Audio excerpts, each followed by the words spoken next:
स्वागत है आपका सुनिए सरकार में। मैं अभिसार शर्मा और कार्यक्रम शुरू करने से पहले आप सबसे एक बार फिर मेरी अपील कि मेरे इस कार्यक्रम को व्हाट्सएप और एसएमएस के जरिए कम से कम अपने 5 दोस्तों या 5 कॉन्टैक्ट्स के साथ साझा कीजिए, फॉरवर्ड कीजिए।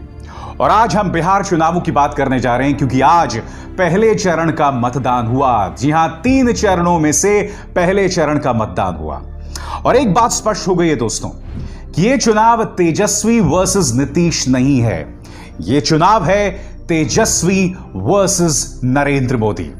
जी हां, क्योंकि मेरी बात जो लगातार पत्रकारों से हो रही है, जो इस वक्त जमीन पर घूम रहे हैं, अधिकतर लोग जिनसे वो बात कर रहे हैं उनका यही कहना है कि नीतीश कुमार को किसी भी कीमत पर सत्ता से हटाना है। यह चुनाव कहीं ना कहीं नीतीश कुमार के खिलाफ लहर को लेकर है, मगर क्या यह चुनाव भारतीय जनता पार्टी के खिलाफ भी है? यह नहीं कहा जा सकता। और यहीं पर एनडीए को उम्मीद की एक किरण दिखाई देती है। प्रधानमंत्री नरेंद्र मोदी उनकी सबसे बड़ी उम्मीद है, मगर प्रधानमंत्री नरेंद्र मोदी भी अपनी हर रैली में काफी हद तक थके हुए नजर आ रहे हैं। यानी कि वो ऊर्जा जो अक्सर हम प्रधानमंत्री नरेंद्र मोदी में देखा करते हैं चुनावी भाषणों में, वो नदारद है।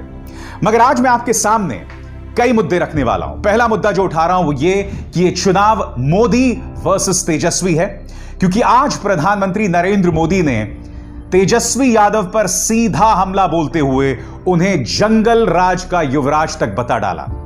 मगर यह कार्यक्रम इस बारे में भी है कि इस वक्त एनडीए के अंदर कितने विरोधाभास हैं, कितनी बुरी तरह से एनडीए बिखर रही है, एनडीए के वजूद को लेकर इतना ज्यादा असमंजस है। और इसकी एक मिसाल सामने उभर कर आती है जब प्रधानमंत्री ने दरभंगा में अपना भाषण दिया।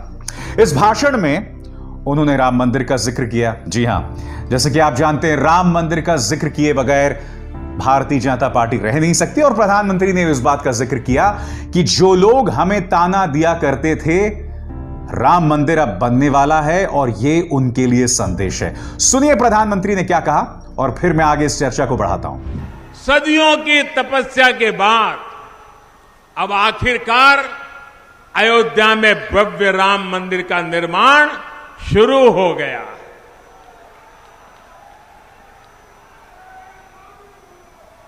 वो सियासी लोग जो बार बार हमें तारीख पूछा करते थे, बहुत मजबूरी में अब वो भी तालियां बजा रहे हैं। तो प्रधानमंत्री ने उन लोगों को ताना दिया जो लोग कहते थे कि रामलला हम आएंगे मगर तारीख नहीं बताएंगे। तो प्रधानमंत्री नरेंद्र मोदी यह बतलाने के लिए कि एनडीए में कितना विरोधाभास है, प्रधानमंत्री मैं आपको 4 साल पहले लेकर चलना चाहता हूं और आपको उस आदमी का बयान सुनाना चाहता हूं जिसने आपके शब्दों में राम मंदिर को लेकर बीजेपी को ताना दिया था। सुनिए। रामलला हम आएंगे, मंदिर वहीं बनाएंगे, तारीख नहीं बताएंगे। ये इस मुद्दे को जिंदा रखना चाहते हैं। ये कोई भगवान राम के प्रति श्रद्धा उनके मन में है, ऐसी बात नहीं। उन्होंने भगवान राम के साथ इस प्रकार का व्यवहार किया मानो वो भारतीय जनता पार्टी के सदस्य। जी हां, खुद नीतीश कुमार ने राम मंदिर के मुद्दे पर बीजेपी को ताना मारा था, जिससे पता चल जाता है कि इस मोर्चे के अंदर कितना ज्यादा विरोधाभास है। मैं ये नहीं कह रहा हूं कि जिस तरह से तेजस्वी की रैलीज में जबरदस्त ऊर्जा दिखाई दे रही है, ऑडियंस में करंट दिखाई दे रहा है, महागठबंधन जीत जाएगा। मगर कल्पना कीजिए दोस्तों, आज से कुछ दिनों पहले हम सब कह रहे थे कि एनडीए को आसानी से 200 से ज्यादा सीटें मिल जाएंगी। मगर अब तेजस्वी यादव जिस तरह की फाइट दे रहे हैं वो अप्रत्याशित है। यकीन मानिए दोस्तों, अगर आरजेडी नंबर 1 पार्टी तो चलिए छोड़िए, दूसरे नंबर की पार्टी भी बनकर आती है ना, तो कहीं ना कहीं एक बहुत बड़ी जीत होगी महागठबंधन के लिए। क्योंकि अगर दूसरे नंबर की पार्टी भी बनकर उभरती है तो इसका मतलब है या तो बीजेपी या जनता दल यूनाइटेड को नंबर 3 होना पड़ेगा। और ऊपर से जैसे कि मैं आपको लगातार बता रहा हूं, आम जनता में नीतीश कुमार को लेकर जबरदस्त रोष है। और आज प्रधानमंत्री ने निजी हमला बोलते हुए तेजस्वी यादव को जंगल राज का युवराज बता डाला। मैं आपको सुनवाना चाहता हूं उन्होंने क्या कहा और चेतावनी दी मुजफ्फरपुर की जनता को कि अगर आपने उनको वोट डाला तो नौकरियां हाथ से चली जाएंगी। ये जंगल राज के युवराज से बिहार की जनता पुराना ट्रैक रिकॉर्ड के आधार पर और क्या अपेक्षा कर सकते। सरकारी नौकरी तो छोड़िए, इन लोगों के आने का मतलब है नौकरी देने वाली प्राइवेट कंपनियां भी यहां से 9-2-11 हो जाएगी। हकीकत यह है कि तेजस्वी यादव प्रधानमंत्री नरेंद्र मोदी को भी घेरने का प्रयास कर रहे हैं। आज प्रधानमंत्री नरेंद्र मोदी की इन 3 रैलियों से पहले कल तेजस्वी यादव ने प्रधानमंत्री से सवाल पूछे थे। एक ऐसे वक्त जब आज प्रधानमंत्री ने तेजस्वी यादव को जंगल राज का युवराज बताया। तेजस्वी यादव के इन सवालों में एक सवाल था मुजफ्फरपुर शेल्टर होम में 35 लड़कियां जो कि उम्र से कम थी, नाबालिग थी, उनके साथ बलात्कार का मुद्दा। एक ऐसा मुद्दा जिसमें नीतीश कुमार की मंत्री मंजू वर्मा और उनके पति फंस गए। एक ऐसा मुद्दा जिसमें बलात्कार पीड़ितों ने सत्ता पक्ष के अंदर किसी नेताजी तक की बात की थी। प्रधानमंत्री ने आज मुजफ्फरपुर में अपनी रैली में इसका जिक्र तक नहीं किया और तेजस्वी यादव ने उन सवालों में इसके जरिए मोदी जी को घेरा था। दरअसल मैं लगातार देख रहा हूं कि चाहे नीतीश कुमार हों जिन्होंने तेजस्वी यादव के मां और उनके पिता पर हमला बोला था कि किस तरह से लोग 8-8, 9-9 बच्चे पैदा कर लेते हैं, या फिर भारतीय जनता पार्टी के कई नेता वो तेजस्वी पर निजी हमले लगातार कर रहे हैं। मगर तारीफ करनी पड़ेगी तेजस्वी यादव की परिपक्वता को लेकर कि तेजस्वी यादव पलटकर ऐसा कोई जवाब नहीं दे रहे हैं जो कि मर्यादा के को लांघ कर दिया गया हो। प्रधानमंत्री ने यहां साफ तौर पर तेजस्वी यादव को जंगल राज का युवराज बता दिया, जबकि तेजस्वी यादव ने इस बार अपने चुनावी पोस्टर्स तक में अपने पिता लालू प्रसाद यादव की तस्वीर नहीं रखी। क्यों नहीं रखी? क्योंकि हो सकता है कि तेजस्वी यादव जो अतीत रहा है आरजेडी का, 15 साल रहे हैं लालू प्रसाद यादव के, उससे कहीं ना कहीं अपना रिश्ता खत्म करना चाहते हैं, उस सोच से रिश्ता खत्म करना चाहते हैं। चुनौती बहुत गंभीर है क्योंकि मैं जानता हूं कि अगर तेजस्वी वाकई किसी चमत्कार से मुख्यमंत्री बन भी जाते हैं, असंभव को संभव कर भी देते हैं, तो विरासत जो है आरजेडी की, उससे वो खुद को बचा नहीं पाएंगे। वो विरासत उनके सामने है और यही वजह है कि नीतीश के बाद अब प्रधानमंत्री नरेंद्र मोदी भी उन पर हमला बोल रहे हैं। मगर जहां तक तेजस्वी यादव की बात है, उनका ऊर्जावान चुनावी अभियान बदस्तूर जारी है। आज की तारीख में उनकी तमाम रैलीज पर आप निगाह डालिए। आज उन्होंने करीब 16 रैलीज को संबोधित किया और उन 16 रैलीज के अंदर जो ऊर्जा दिखाई दे रही है उसकी आप एक छोटी सी झलक देखिए। आपका नेता कैसा हो? तेजस्वी यादव जैसा हो। आपका मुख्यमंत्री कैसा हो? तेजस्वी यादव जैसा हो। तेजस्वी यादव जिंदाबाद जिंदाबाद जिंदाबाद।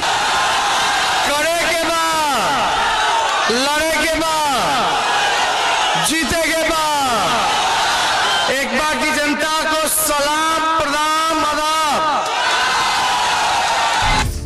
आज राहुल गांधी में मैदान में थे। मुझे ऐसा लग रहा है कि राहुल को जितनी ऊर्जा से मैदान में उतरना चाहिए, जितनी ज्यादा रैलीज उन्हें करनी चाहिए, वो कर नहीं रहे हैं। और यही बात मैंने अपने बिहार से जुड़े कुछ पत्रकारों के सामने रखी। तब उन्होंने मुझे एक बात बताई कि देखिए, एक कारण है कि राहुल गांधी क्यों इतनी ज्यादा रैलीज नहीं कर रहे। वो इसलिए इतनी ज्यादा रैलीज नहीं कर रहे, और ऐसा बिहार के उन पत्रकारों का कहना था, क्योंकि वो नहीं चाहते कि किसी भी सूरत में फोकस तेजस्वी यादव से हटे। इस वक्त तेजस्वी यादव महागठबंधन के सबसे बड़े सुपरस्टार हैं, सबसे बड़ा चेहरा है, और राहुल गांधी ये कतई नहीं चाहते कि ध्यान उनसे हटे। हालांकि मेरा यह मानना है कि देखिए, राजनेताओं का जो अहम होता है ना, वो बहुत ज्यादा होता है, ईगो जिसे हम कहते हैं। तो राहुल गांधी भी जानते हैं कि जनता उन्हें मुख्यमंत्री तो बना नहीं रही है, इसलिए वो भी नहीं चाहते कि मैं दोयम दर्जे का सेकेंडरी पॉलिटिशियन बनकर रह जाऊं। और यही वजह है कि मुझे ऐसा लगता है कि राहुल गांधी इतना जोर नहीं लगा रहे, मगर वो दूसरा तर्क भी सही हो सकता है कि कहीं ना कहीं महागठबंधन की सोच रही हो कि तेजस्वी यादव को ज्यादा से ज्यादा आगे करके और राहुल गांधी को बहुत ज्यादा मौका ना देकर वो चाहते हैं कि आम जनता तेजस्वी यादव और उनके मुद्दों के साथ जुड़े। और दूसरी तरफ है एनडीए के पीछे अथाह स्रोत हैं, अथाह पैसा है, पूरा मीडिया है जो अब भी कह रहा है कि वो 200 से ज्यादा सीटें लेंगे या 150 से ज्यादा सीटें लेंगे और आसानी से वो बहुमत हासिल कर लेंगे। और दूसरी तरफ आज के दिन जब वोटिंग हो रही है तब भी तमाम न्यूज चैनल्स जो हैं प्रधानमंत्री के सभी भाषणों को लाइव दिखा रहे हैं, जबकि आप जानते हैं कि आम जनता जो वोट देने जाती है वो टीवी देखकर ही जाती है, कई बार टीवी देख रही होती है। तो क्या इसका असर उसकी सोच पर नहीं पड़ेगा, खासकर जो फेंस सिटर वोटर है। ऐसे में प्रधानमंत्री के भाषणों का सीधा प्रसारण उस दिन करना जिस दिन वोटिंग हो रही हो। मगर आपने गौर किया होगा कि बिल्कुल इसी तरह से लोकसभा चुनाव के दौरान भी होता था। मगर भारतीय जनता पार्टी की पुरानी आदत है, पहले भी इस चीज ने उन्हें फायदा पहुंचाया था और इस बार भी हो सकता है फायदा पहुंचाएगा। मगर इस बार एक और हकीकत है जो मुंह बाहे सामने खड़ी है, वो ये कि एनडीए के अंदर जबरदस्त विरोधाभास है, कॉन्ट्रडिक्शंस हैं। और वो विरोधाभास या वो कॉन्ट्रडिक्शंस क्या हैं, आइए देखते हैं। तो जैसे मैंने कहा दोस्तों कि ये मुकाबला दरअसल तेजस्वी यादव बनाम प्रधानमंत्री नरेंद्र मोदी है। और जिस तरह से 2014 में लोग किसी भी सूरत में उस वक्त के प्रधानमंत्री मनमोहन सिंह को हटाना चाहते थे, इस बार जो मेरी बातचीत हुई है तमाम जानकारों के साथ, जमीन पर मौजूद तमाम रिपोर्टर्स के साथ, बिहार की जनता किसी भी कीमत पर नीतीश कुमार को हटाना चाहती है। और इस वक्त कहा जा सकता है कि एनडीए का जो परिवार है ना, वो पूरी तरह से बिखरता नजर आ रहा है। इतने विरोधाभास उभर कर सामने आ रहे हैं कि मुझे ऐसा लग रहा है कि अगर किसी तरह से ये लोग सत्ता में आ गए तो इस कड़वाहट को कैसे दूर करेंगे। मसलन इस चेहरे पर गौर कीजिए, चिराग पासवान। अब चिराग पासवान एनडीए का हिस्सा हैं या नहीं हैं, इस पर बीजेपी और जनता दल यूनाइटेड के विचार बिल्कुल उलट हैं। सबसे पहले मैं आपको सुनवाना चाहूंगा कि जनता दल यूनाइटेड के जो प्रवक्ता हैं आलोक अजय, उन्होंने किस तरह से चिराग पासवान पर हमला बोला है। कह रहे हैं कि ये कोई हनुमान नहीं है, ये दरअसल कलयुग के हनुमान हैं जो अयोध्या में ही आग लगा देंगे। आपको याद होगा चिराग पासवान ने कहा था कि मेरे दिल को चीर के देखिए, इसके अंदर आपको प्रधानमंत्री नरेंद्र मोदी दिखाई देंगे हनुमान के अंदाज में। सुनिए आलोक अजय क्या कह रहे हैं। जिनकी एक पैसे की औकात नहीं है, आज इस चुनाव में घूम रहे हैं कि हम अयोध्या, हम हनुमान हैं। ये कोई हनुमान नहीं है, ये अयोध्या जलाना चाहते हैं, ये कलयुग के हनुमान है। सुन लिया आलोक जी को। अब मैं आपको सुनवाना चाहता हूं भारतीय जनता पार्टी के विवादास्पद सांसद, जिनके मुंह से आप कई बार कई अनाप शनाप चीजें सुन चुके हैं, तेजस्वी सूर्या। ये चिराग पासवान को एक बहुत बड़ा एसेट मानते हैं। सुनिए। बहुत ऊर्जावान नेता है। पार्लियामेंट में भी बिहार के जो मुद्दे हैं उसके ऊपर बहुत श्रद्धा के साथ उसका बात रखते हैं। इसका मतलब वो बीजेपी के साथ सरकार बनाएंगे तो बेस्ट है वो? नहीं, वो चुनाव के बाद का विषय है। वॉट एवर रिजल्ट्स चुनाव के बाद हम उसके बाद चिंतन कर सकते हैं।